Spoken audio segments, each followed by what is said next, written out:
widow had spent 3 days searching for her missing mule. By the 4th morning, she was exhausted, nearly out of hope, and standing at the edge of a ranch owned by a man who wanted nothing to do with strangers. What happened next would change both of their lives forever. She wasn't looking for a miracle. She wasn't looking for friendship. She was only looking for one stubborn mule that had disappeared without a trace. But hidden beyond the hills of that lonely ranch was a discovery neither of them could have imagined. One that would uncover old wounds, test broken hearts, and lead to a decision that would leave an entire town talking for years. Before the sun set that evening, the widow would find far more than a missing animal, and the rancher would be forced to confront a loss he had carried silently for a very long time. The first light of dawn spread across the prairie, painting the grasslands in shades of gold and silver. Sarah Whitmore sat quietly on the porch of her small farmhouse, staring toward the distant hills. In her hands was a worn leather lead rope, the only thing her missing mule had left behind. For 4 days she had searched every trail, creek bed, and patch of woodland within miles of her home. Each evening she returned exhausted and empty-handed. Each morning she set out again with a little less hope than the day before. The mule, Daisy, was more than just an animal. Ever since Sarah's husband, Thomas, had died 2 years earlier, Daisy had become her lifeline. The mule helped haul supplies, pull equipment, and carry firewood from the forest. Without her, keeping the farm running would become nearly impossible. Most people in town believed Sarah should sell the property and move away. A widow living alone on a struggling farm was a hard life by any measure. But Sarah refused. The land had belonged to her husband's family for generations. Every fence post, every tree, and every field held memories she wasn't ready to leave behind. She rose from the porch and stepped into the cool morning air. "One more day," she whispered to herself. The previous evening, an old cattle hand passing through town had mentioned spotting mule tracks near Blackstone Ridge, a remote stretch of land several miles west of her farm. The ridge marked the edge of a large ranch owned by a man named Jack Callahan. Sarah knew the name. Everyone in town did. Jack Callahan rarely spoke to anyone.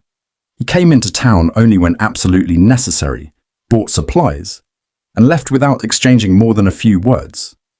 Some people called him rude, others called him broken. The older townsfolk remembered a time when he had been different, friendly, hard-working, and respected by everyone. Something had changed him years ago. Nobody spoke much about what happened. Sarah saddled her horse and began the long ride toward Blackstone Ridge. As the morning sun climbed higher, she followed faint tracks through open grasslands and narrow dirt paths. Several times she lost them completely, only to find them again farther ahead. Hours passed. The prairie gradually gave way to rougher country. Rocky hills rose from the earth like giant stone walls. Dry winds swept through scattered pines. The further she rode, the quieter the world seemed to become. By midday, she reached the edge of Blackstone Ridge. A weathered wooden sign marked the boundary of Callahan Ranch. Sarah paused. The stories she'd heard about Jack drifted through her mind. Most people avoided his land whenever possible. For a moment, she considered turning back. But then she thought about Daisy. If the mule had wandered this far, she couldn't afford to quit now. Gathering her courage, she guided her horse beyond the ranch boundary. The land stretched endlessly before her. Rolling hills, scattered groves of trees, and winding trails disappeared into the distance. At first she saw nothing unusual.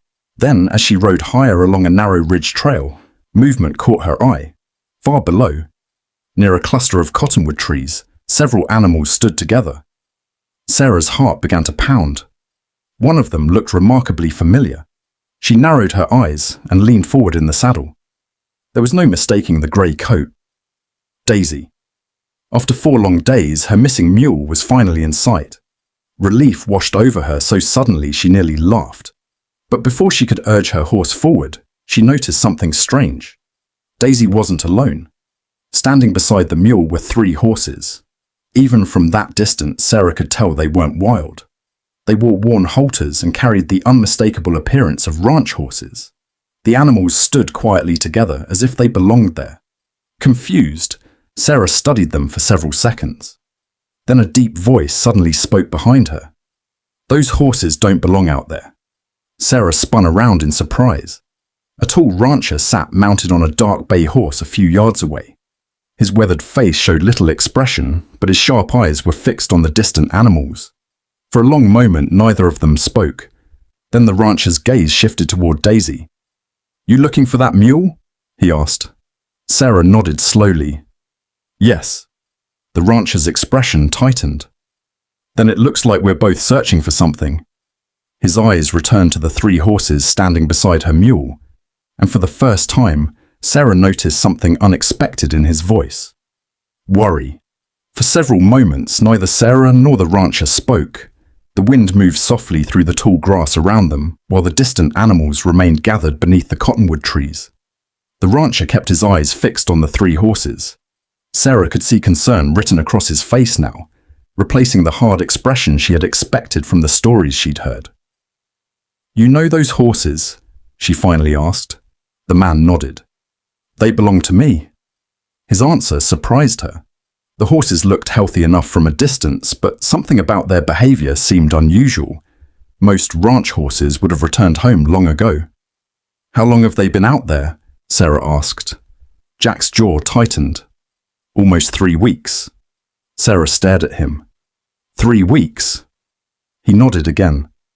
"I searched every corner of this ranch." His voice carried frustration. "I figured they'd wandered off during a storm and gotten trapped somewhere. Then the tracks disappeared." Sarah glanced back toward the animals. If those horses had truly been missing for 3 weeks, finding them here couldn't be a coincidence. "What are their names?" she asked.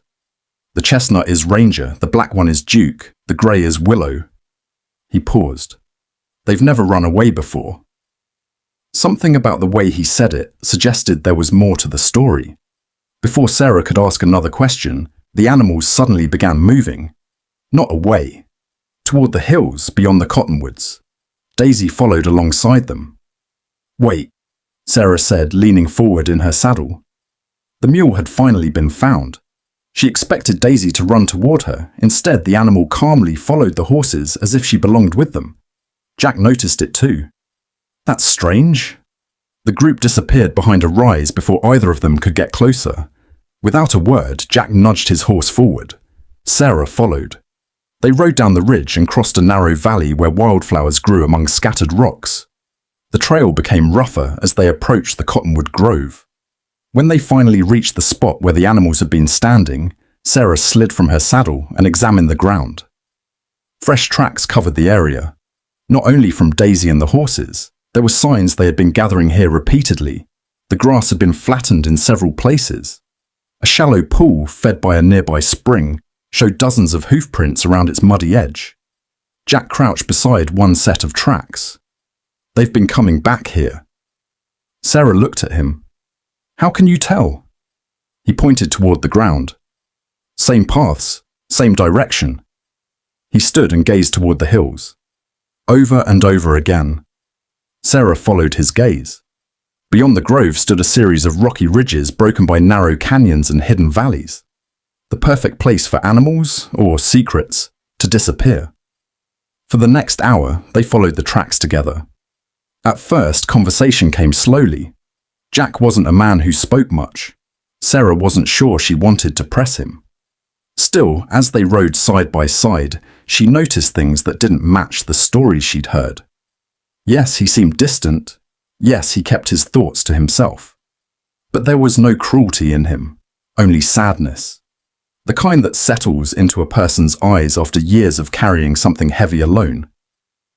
Eventually, Jack broke the silence. "You're Sarah Whitmore, aren't you?"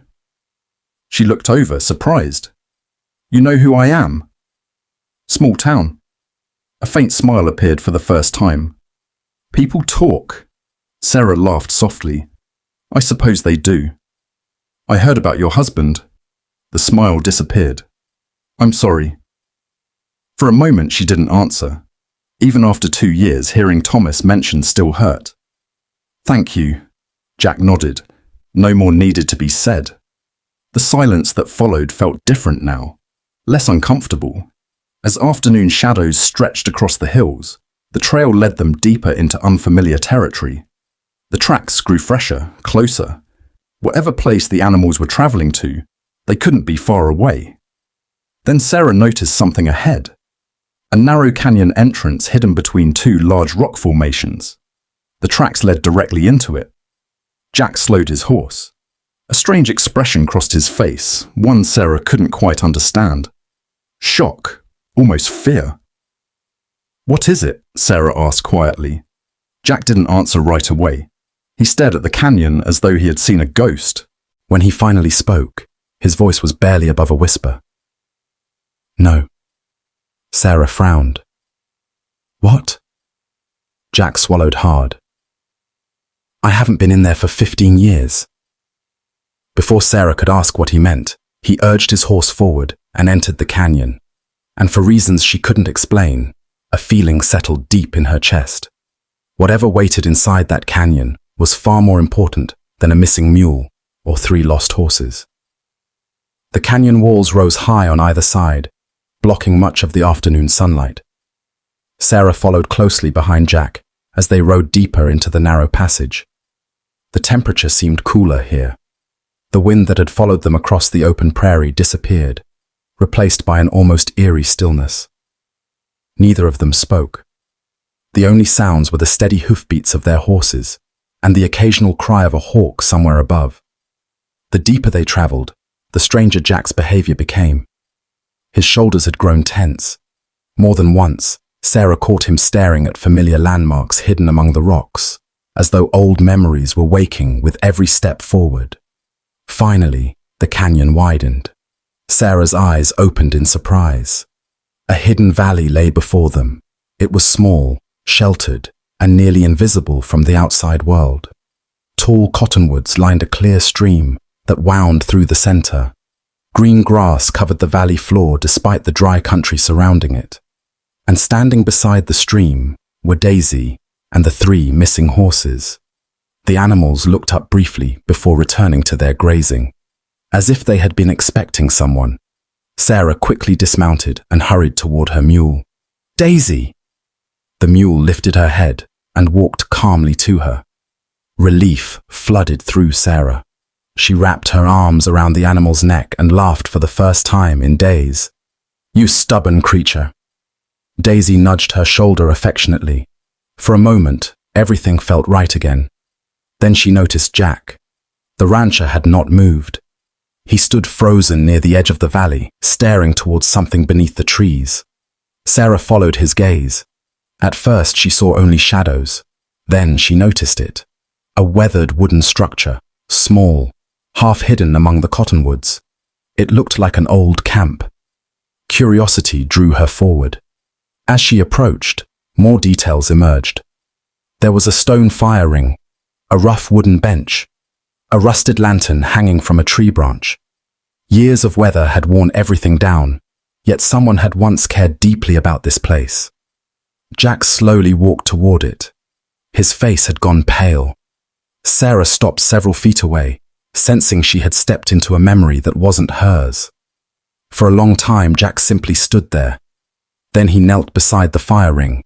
His fingers brushed across one of the stones. When he finally spoke, his voice sounded distant.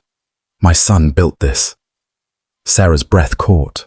Jack stared at the camp as though seeing it for the first time in years. His name was Ethan. The rancher's eyes remained fixed on the worn bench. "He loved this valley." Sarah said nothing. Jack seemed to be speaking more to the past than to her. "He found it when he was 12. A faint smile appeared. Said it was the most beautiful place he'd ever seen. His gaze drifted toward the stream. "We spent every summer out here." The smile vanished. The silence that followed felt heavy. Sarah could sense the pain waiting behind his words. Then Jack took a slow breath. 15 years ago, Ethan rode out here alone. Sarah felt her chest tighten. He never came home. The words landed like a stone. Jack lowered his eyes. There was an accident in the canyon during a storm. His voice nearly broke. By the time we found him... He couldn't finish the sentence. He didn't need to. Sarah understood. The grief in his face said everything. For years she had carried the loss of her husband. Now she was looking directly at another kind of loss. One no parent should ever have to endure. Jack stood and turned away from the camp. I never came back. The confession hung in the air. Not once. Sarah looked around the valley. The old bench, the fire ring, the lantern. Everything remained exactly where Ethan had left it, frozen in time, waiting. Then something unexpected happened. Daisy walked toward the camp. The mule stopped beside the fire ring. A moment later, the 3 horses joined her. They gathered quietly around the old campsite, not grazing, not wandering, simply standing there. Sarah watched in amazement. The animals behaved almost as if they were paying respect. Jack stared at them in silence, then his eyes widened. A memory had clearly surfaced. Ethan used to bring horses here. Sarah looked at him. What? Jack nodded slowly. When they were injured. His voice softened.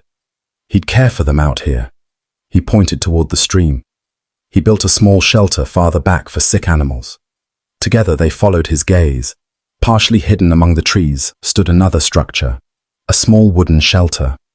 Time and weather had damaged it, but it still stood. The mystery was beginning to make sense. The valley had once been a place of safety, a place where animals were protected and cared for. Somehow the horses had found their way here, and Daisy had followed them.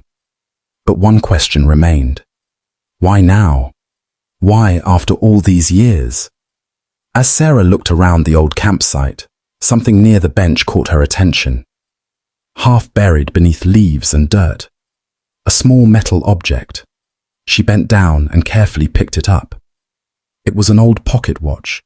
The glass was cracked. The chain was rusted. But engraved on the back were 2 simple words. To Ethan. Jack's face went completely still. The watch slipped from Sarah's fingers into his trembling hand. For several seconds, he simply stared at it. Then a tear rolled down his weathered cheek, the first one Sarah had seen. And deep inside, she realized this journey had never really been about a missing mule. The animals hadn't just led them to a hidden valley. They had led Jack back to a part of his heart he had buried 15 years ago. Jack stood silently beneath the cottonwood trees, turning Ethan's pocket watch over in his hand. For a moment, Sarah thought he might break down completely. Instead, he took a slow breath and carefully slipped the watch into his pocket. I thought I'd lost this forever, he said quietly.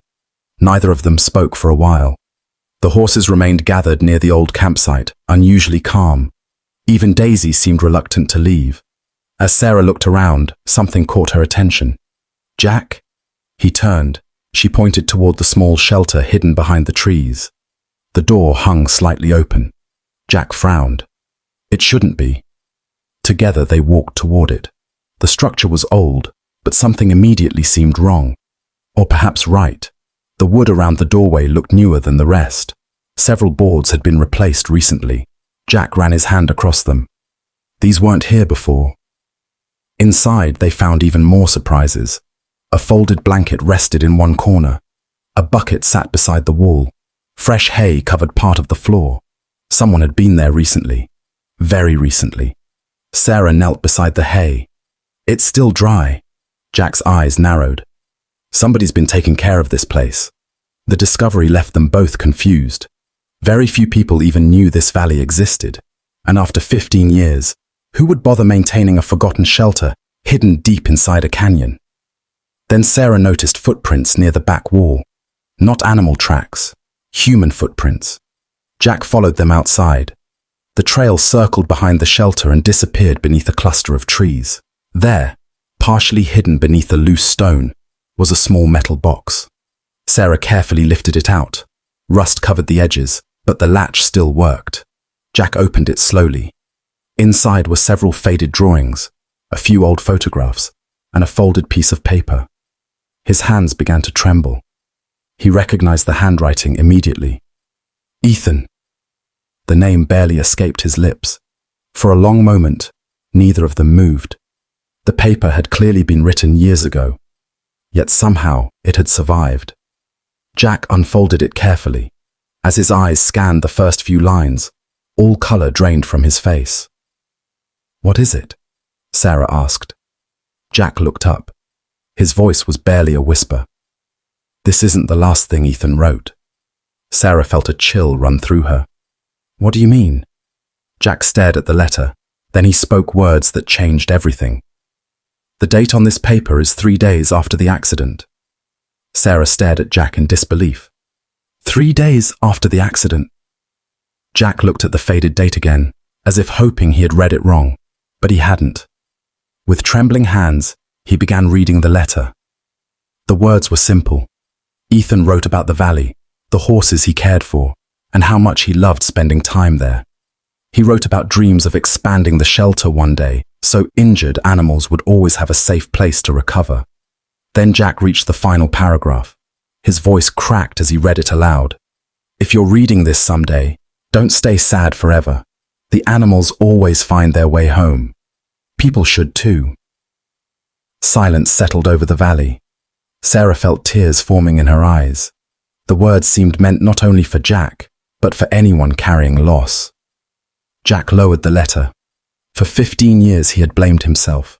For 15 years he had avoided this valley because the pain felt too great. Now, he held a message from his son telling him to keep living. "He was always wiser than his years," Jack said softly. Sarah nodded. "I think he knew how much you loved him." Jack looked away, struggling to contain his emotions. After a moment, Sarah spoke. "When my husband died, I stopped living too." Jack glanced toward her. She rarely shared that part of herself. "I kept the farm running," she continued, "but I wasn't really moving forward. I was just surviving." For the first time, they understood each other completely. Different losses, the same loneliness. As the afternoon light began to fade, Sarah noticed something near the shelter entrance. Fresh mud. Not old. Fresh. Someone had walked through recently. Jack noticed it too. The footprints were smaller than his, smaller than most grown men's. They led away from the shelter and deeper into the trees. Someone had been visiting the valley, and judging by the tracks, they hadn't left very long ago. Jack folded Ethan's letter carefully and slipped it into his pocket. Then he looked toward the trail, disappearing through the woods. "We're not the only ones who've been here." Sarah followed his gaze. The mystery of the hidden valley wasn't over yet, and somewhere beyond the trees, the person who had been caring for Ethan's shelter might still be close by. The footprints led away from the shelter and followed the stream deeper into the valley. Jack and Sarah moved carefully, not wanting to lose the trail. The tracks were fresh, very fresh. Whoever had made them couldn't be far ahead. After several minutes, they heard a noise, a sharp crack of a branch. Both stopped instantly. Jack stepped forward. "Who's there?" For a moment, nothing happened. Then a boy, no older than 14, slowly emerged from behind a cluster of trees. His eyes widened when he saw Jack. The boy looked nervous, as though he'd just been caught doing something he shouldn't. "Easy," Sarah said gently. The boy swallowed hard. "I'm sorry." Jack frowned. "Who are you?" "Ben Turner." The name sounded familiar. His family owned a small ranch a few miles outside town. Jack glanced toward the shelter. "You've been coming here." Ben nodded. For a second, nobody spoke. Then the boy pointed toward the horses. "They kept showing up." "What?" Sarah asked. "The first horse came months ago. It was limping." Ben looked down. "I remembered hearing stories about Ethan Callahan helping injured animals here." Jack's expression softened slightly. "So you fixed the shelter?" Ben nodded again. "I didn't want the place to disappear." The answer caught Jack completely off guard. For years, he had avoided the valley, yet this boy had quietly protected it. Ben kicked at the dirt.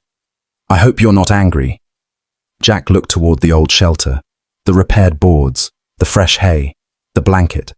Someone had cared enough to preserve Ethan's memory. And it wasn't a stranger. It was a kid who had never even met him. Before Jack could respond, a distant rumble echoed across the canyon. Thunder. All three looked toward the sky. Dark clouds were gathering above the ridges. The weather had changed quickly. Another rumble followed, louder this time. Ben's face tightened. "Storm's coming." Jack's eyes moved immediately to the horses grazing near the stream. Then his expression changed. One horse was missing. Duke. Sarah turned. The black horse was gone. Jack scanned the valley. Nothing. A cold wind swept through the canyon. The first drops of rain began to fall. And somewhere beyond the darkening hills, Duke had disappeared just as the storm was about to arrive. Rain began falling in heavy drops as Jack swung into the saddle. "Duke," he called. The wind swallowed his voice. Sarah quickly mounted her horse while Ben pointed toward the western ridge. "I saw him heading that way earlier." Jack nodded. "Stay here. If the other animals get restless, keep them near the shelter." Before Ben could argue, Jack and Sarah rode into the storm. The canyon had become darker by the minute. Thunder rolled across the sky, echoing between the cliffs. Water rushed down rocky slopes that had been dry only an hour before. They followed Duke's tracks as long as they could. Then the rain washed them away. For nearly an hour they searched. The storm grew stronger. Several times Sarah thought they should turn back, but every time she looked at Jack, she saw the same determination in his eyes. He wasn't just searching for a horse. He was fighting against another loss. Then through the wind, a faint sound reached them, a desperate whinny. Jack heard it too. "Duke!" The cry came again, this time from somewhere below. They hurried toward the sound and reached the edge of a narrow ravine. Sarah's stomach dropped. 20 feet below, Duke stood trapped on a small ledge. Mud and loose rocks surrounded him.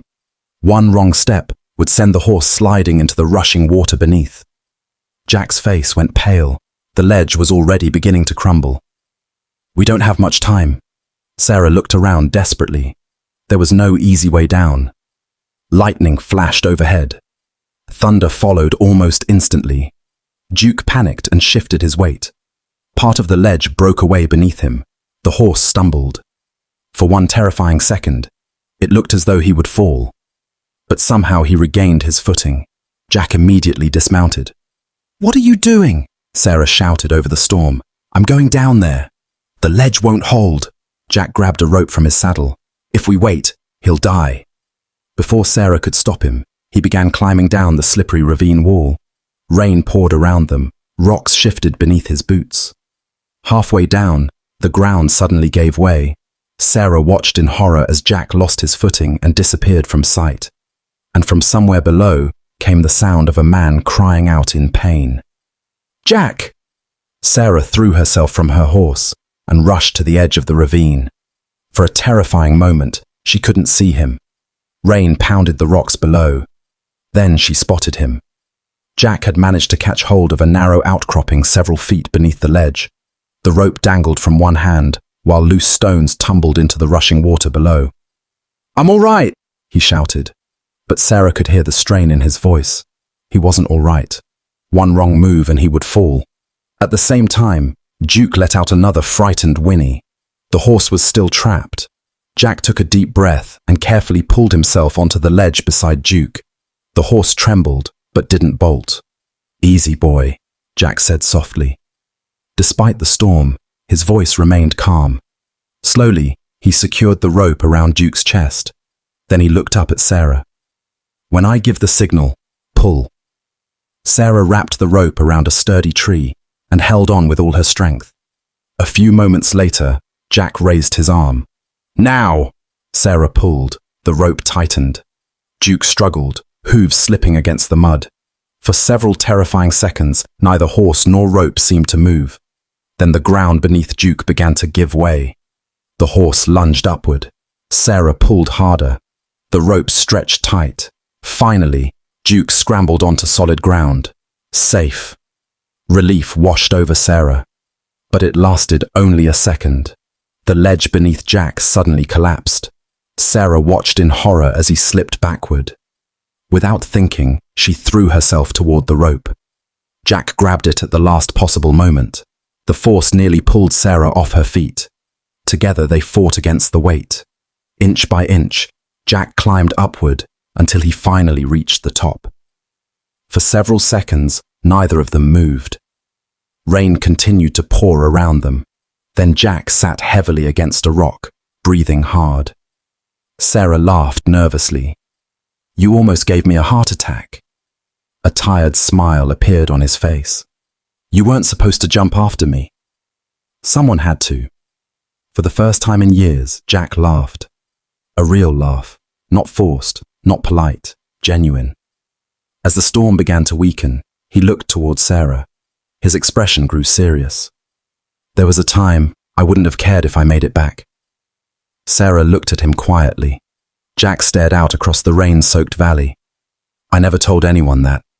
The pain in his eyes returned, but this time he wasn't hiding it. And Sarah knew he was finally ready to tell the truth he had carried alone for 15 years. The storm had nearly passed by the time they returned to the shelter. Ben hurried out to meet them, relief flooding his face when he saw both Jack and Duke unharmed. For a while, they focused on the animals, making sure everyone was safe and settled.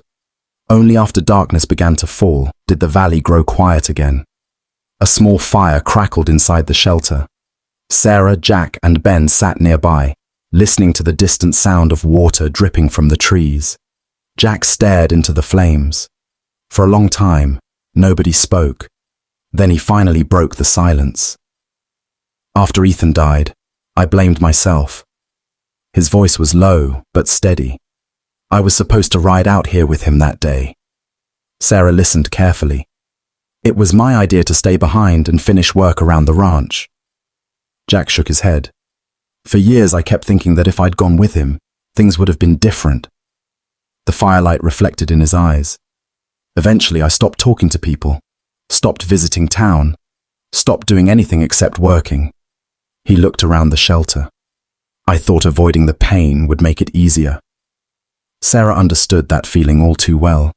Instead, it had only made him lonely. "I did the same thing after Thomas died," she admitted. "I convinced myself that surviving was enough." Jack nodded. "But it isn't." For the first time, neither of them tried to hide from the truth. They had spent years letting grief decide how they lived. Ben looked between them. Ethan wouldn't have wanted that. The simple words filled the shelter. Jack smiled sadly. No, he wouldn't. His eyes drifted toward the repaired walls, the animals outside, and the valley his son had loved. Then something changed in his expression. A decision. Tomorrow, he told them, he would return to town.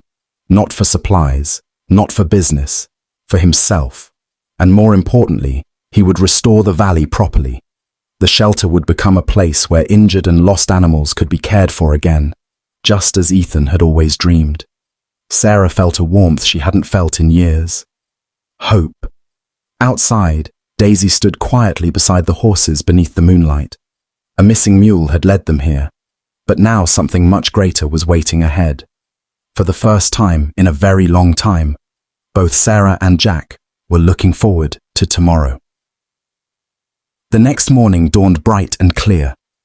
The storm had washed the valley clean. Sunlight sparkled on the stream, and the cottonwood leaves swayed gently in the breeze. Sarah stood beside Daisy, preparing for the ride home. For the first time since her mule had disappeared, she felt at peace. Across the valley, Jack was already at work. With Ben helping him, he was clearing fallen branches and repairing parts of the old shelter. The place that had sat forgotten for 15 years was coming back to life. Before Sarah left, Jack walked over and handed her something. It was Ethan's pocket watch. Sarah looked at him in surprise. "I can't take this." Jack smiled and closed her fingers around it.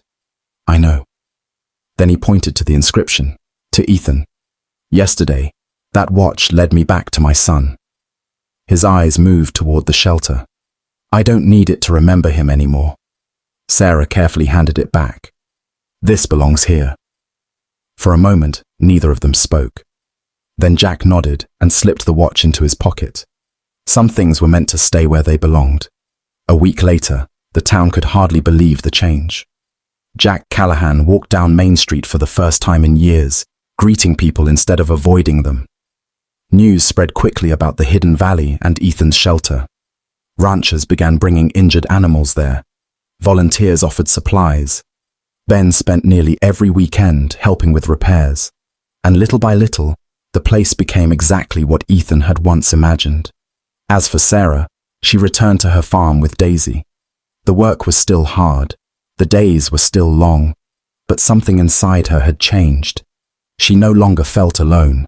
Whenever she needed help, she knew there were people willing to stand beside her. And whenever Jack needed an extra hand at the shelter, she was there. Months later, on a warm autumn afternoon, Sarah rode back to the valley. The shelter was full of life. Horses rested in shaded pens. Volunteers moved about with smiles on their faces. Laughter echoed beneath the cottonwood trees. Jack stood near the stream, watching it all. "It turned out better than I ever imagined," he said. Sarah smiled. "Ethan would be proud." Jack looked toward the sky and nodded. "I think he would." For a while they stood in comfortable silence. Then Sarah glanced at Daisy, who was grazing peacefully beside the very horses she had once disappeared with. It was strange to think about. A missing mule, 3 lost horses, a forgotten valley. None of it had made sense at the time. Yet without that journey, 2 broken people might have remained trapped in their grief forever. Sometimes, life works in ways no one can explain. Sometimes, what seems like a loss becomes the path to something greater. And sometimes, when you're searching desperately for one thing, you discover what your heart truly needed all along. As the sun dipped behind the hills, golden light filled the valley Ethan had loved so much. The animals grazed quietly, the stream flowed gently, and for the first time in many years, both Sarah Whitmore and Jack Callahan felt something they thought they had lost forever. Hope. Sometimes the thing we're searching for isn't what changes our lives. It's what we find along the way. If you enjoyed this story, don't forget to like the video, subscribe to the channel and share it with someone who might need a little hope today. Thanks for watching, and I'll see you in the next story.